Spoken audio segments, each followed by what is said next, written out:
la mystérieuse sagesse animale qui permet de merveilleuses relations de couple stables et vivifiantes?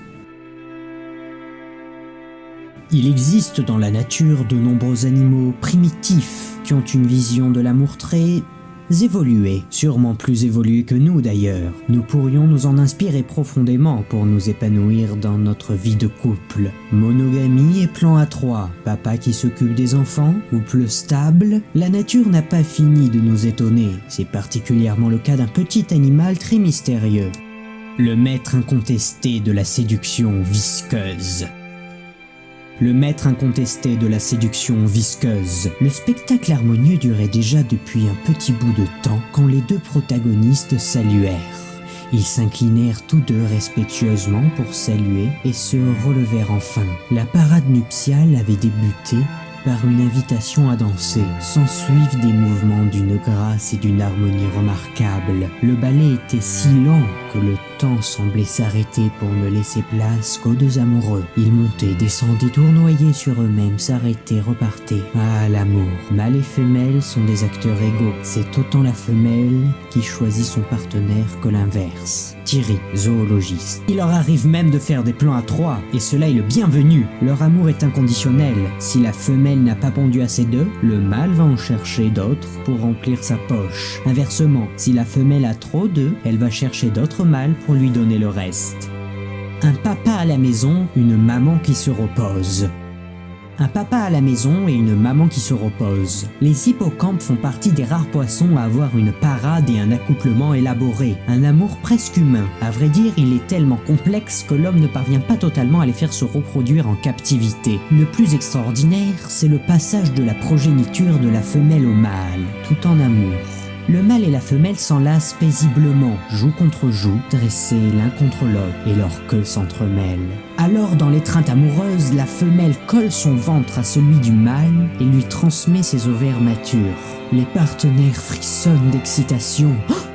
Puis il se fige. Le mâle ouvre sa poche à incubation et se fait pénétrer par la femelle. Cette dernière introduit son tube pour pondre et y déposer ses œufs. Ils se font fertiliser à ce moment précis par le mâle.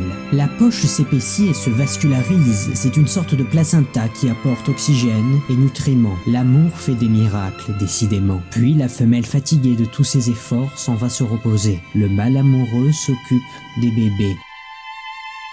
L'hippocampe et sa fidèle queue. L'Hippocampus wentei est le plus fidèle de tous les amoureux. Il voit grand pour séduire la partenaire qu'il désire.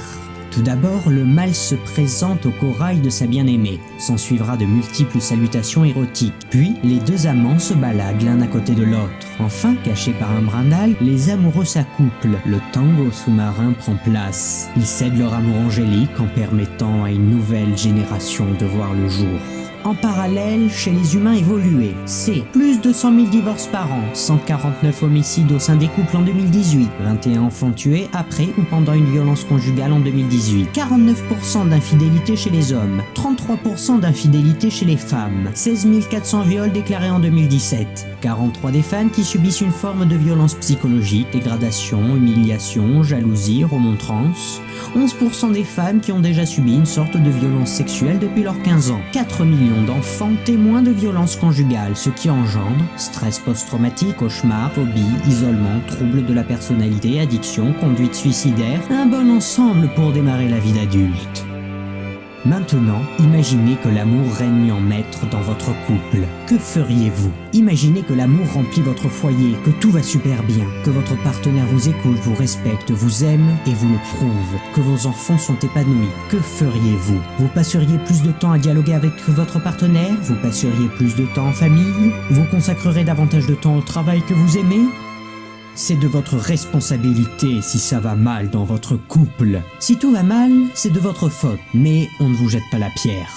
Après tout, il existe aussi des milliers de couples qui vivent profondément bien ensemble, alors pourquoi pas vous? Sûrement parce que vous n'avez pas envisagé ça possible. Le meilleur moyen pour rendre cette utopie possible, c'est d'apprendre et de faire comme ceux qui y arrivent. Lien dans la description si vous voulez en savoir plus.